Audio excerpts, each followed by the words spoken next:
Hey everybody, I've been looking forward to making this video for a while now. I've been working on this bike for some time and just got it all put back together and running and riding here in the last week. And just wanted to share some of the history of this model and some of the stuff that makes this bike pretty special in the Honda history. So this is a 1953 Honda Dream 3E.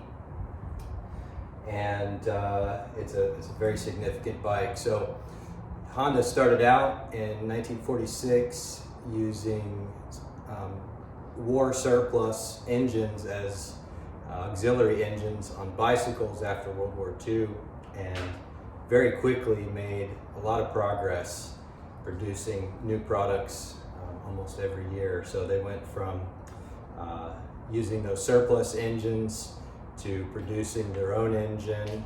That was the Type A that was mounted onto another supplier's bicycle.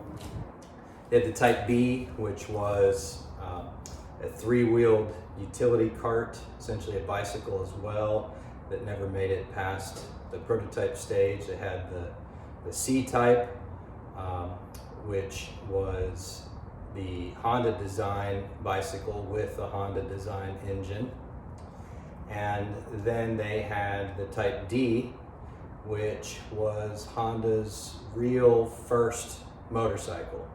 So it had a stamped steel frame similar to this one. It had a two-stroke Honda engine, and that was when the name, the Dream, was born, was with the Type D. The Type D wasn't a very big success. The Type D was introduced in 1950, and it had a unique transmission system. It was a two-speed semi-automatic with a cone clutch, and actually to ride it you had to keep your foot on the shifter pedal continuously for low gear, and then when you released it, it would shift into second gear. And it was a two-stroke. It was oily and smoky and noisy, and Mr. Honda didn't like that, and he wanted to move forward with a four-stroke. And this right here, the Type E, is the first Honda four-stroke engine that was introduced in 1951. This is a 1953 model, but in 1951 they introduced the four-stroke Type E motor, and originally it was on the more primitive Type D frame, and then in 52 they went to this frame style, and continued on for several years with different variations of the E, up through the mid to late 50s, and was in a lot of ways the Type E was the first real successful real motorcycle that Honda made, and helped to really carry them into their future successes. So they went from these bikes to, by 1959, they were exporting bikes to the United States. Prior to that, 58, they came out with the Super Cup. So by 1959, Honda was the #1 motorcycle manufacturer in the world, which is pretty amazing to come from such humble beginnings and to make such great strides in such a short amount of time. In 1953, they made about 32,000 of this bike, whereas the previous year, or 2 years prior with the D, they only made about 4,000 bikes. So yeah, with that, I will show some details about this bike specifically.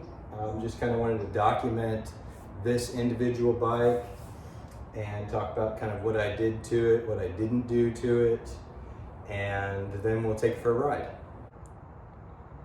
All right, so I've had this bike for about a year and a half, and I've spent most of the time just preserving it. My goal here has been to change the least amount of things possible on this bike and focus on preservation. So I haven't polished any of the aluminum. I haven't painted anything. It's not a restoration, it's a preservation only. I actually didn't go through the engine yet. I suspect I will, because it's got some oil leaks and the original seals are quite old at this point. So I suspect I will be going through the engine.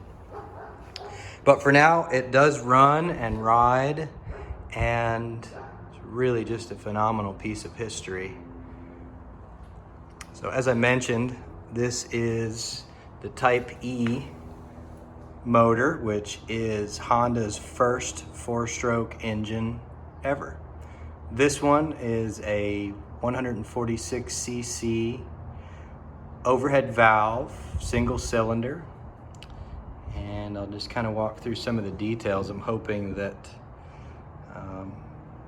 this video provides some detail on some stuff that isn't commonly shown on some of the pictures and videos that you see online. I know I've had a hard time finding examples of some of this stuff. This bike is incredibly original. In fact, I believe it's original paint. It's possible that it may have been sprayed with a clear coat in the past. I found a couple of very small runs that look like clear coat. Now, who knows, it may have been original as well, but and I see that it still has the original Honda red primer underneath. I do believe it to be original paint. So I'll be sure to point out anything on it that is not original so that you're able to tell the difference. But it's mostly original. So let's see, just to document this bike specifically, I'd like to just record the serial number on the engine is ED53-30874. And the serial number on the bike here on this beautiful Honda tag is 30922 with the same number stamped on the frame. Looks like D53 30922. And it's got these two little toolboxes here, one on each side.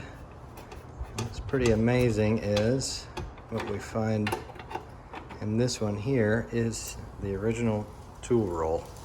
Now, unfortunately, there's no tools left in it, but I just thought this is just amazing. You can still see the Honda logo on it.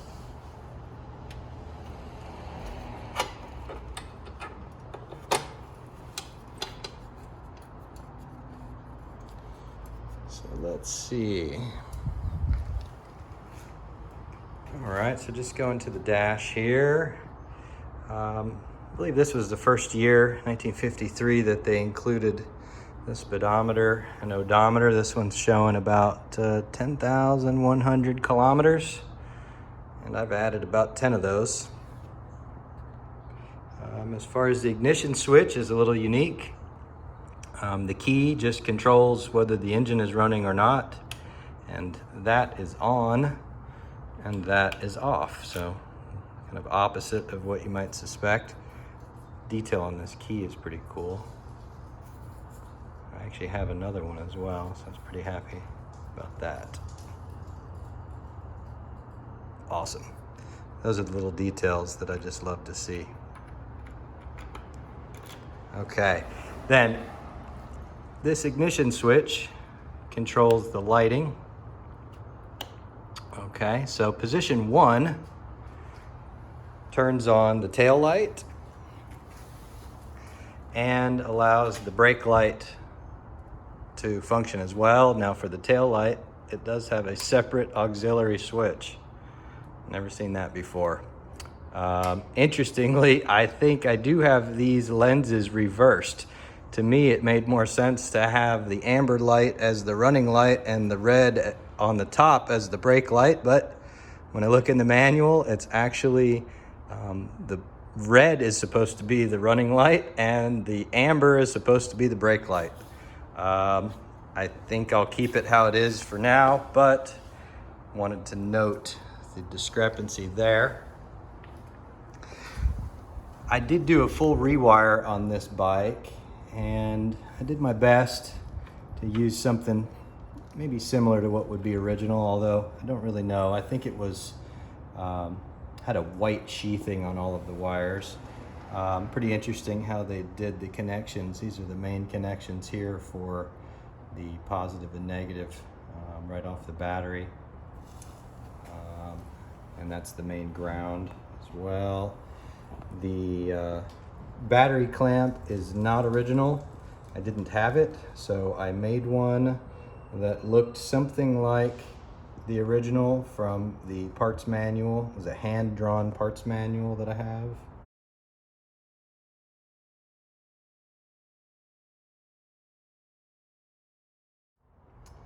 I am using the original selenium rectifier.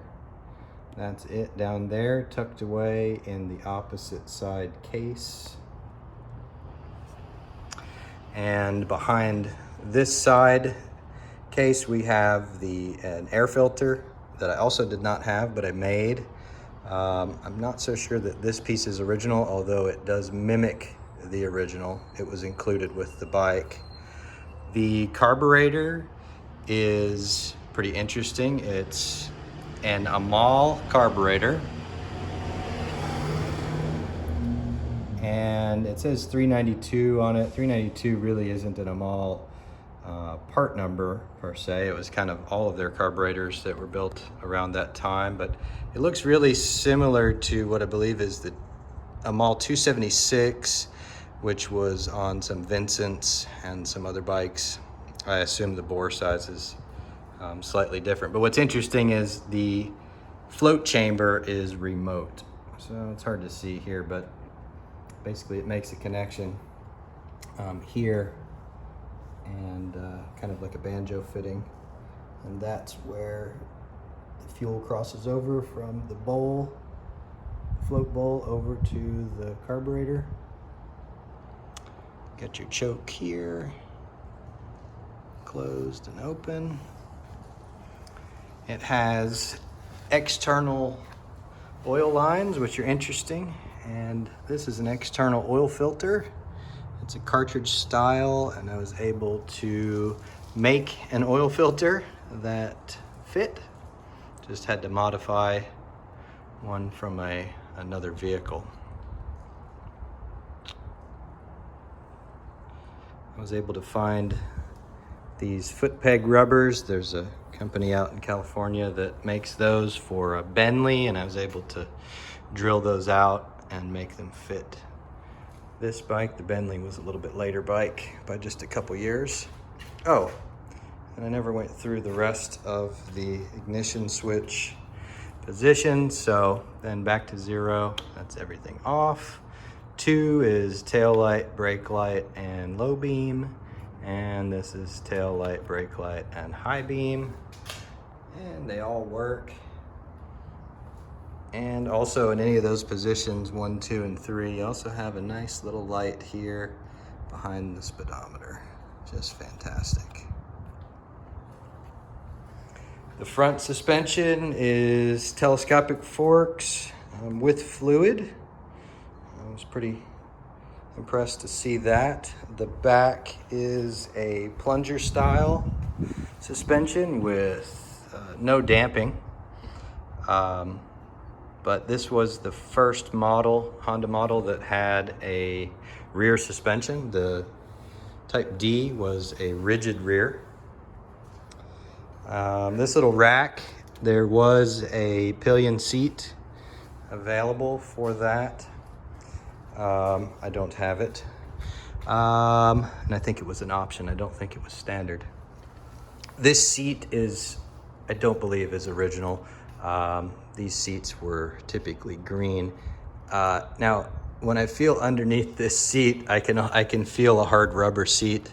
It's quite possible that the original seat is underneath this cover, but it's a bit brittle, and I was worried about taking it off. So unless it gets damaged, I probably will just leave it as is, and whatever's underneath is whatever's underneath.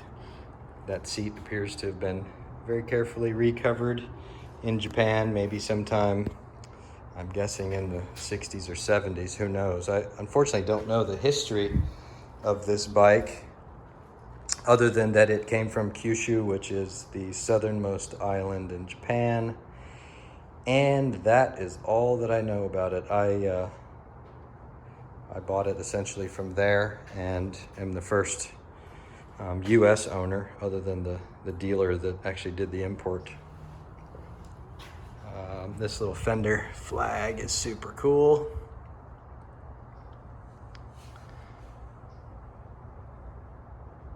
And front and rear drum brakes. I did go through all of the bearings and wheel seals and cleaned all the brakes really well. I didn't hesitate to clean the oxidation and corrosion off of the chrome. I felt like bringing that chrome back to as clean as it could be wasn't going to take away from the patina or the character of this bike at all, but instead just bring it back to the best it could be here. Something interesting, really cool, is zoom in on the wheel. It's a little hard to see, but there's actually a logo here that says Honda Dream. I don't know if it'll show up. Let's see. Oh, it's not really showing up. See if I can get it on the rear when I get back there. Let's see, what else?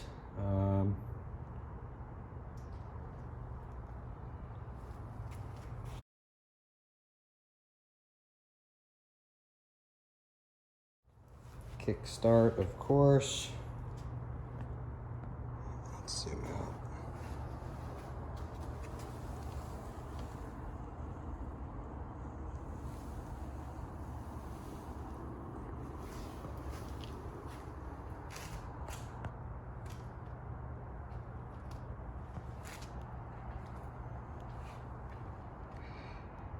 Yep, well, there she is.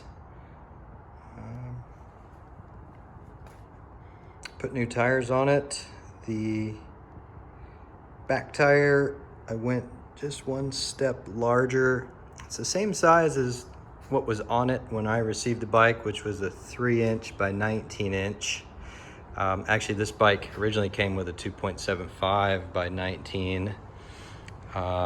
And then later the 4E, I believe, a little bit more powerful bike that came after this, went to the 3-inch, but I thought it gave it a really nice look and filled out the fender much better. So I went with the 3-inch. I did go with the 2.75 by 19 on the front.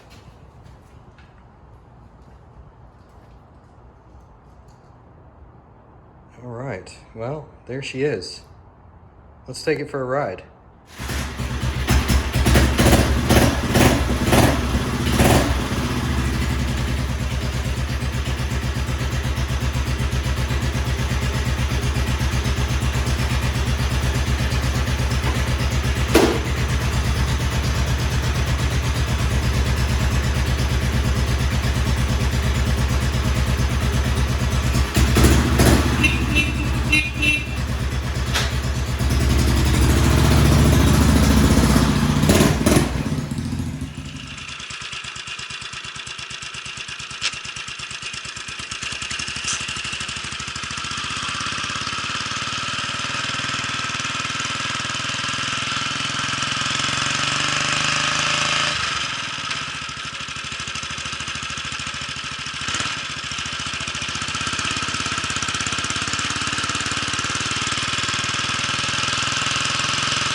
Well, that's my 1953 Honda Dream 3E. I hope you enjoyed. And please follow me on Instagram at Joey the Brush. Bye-bye.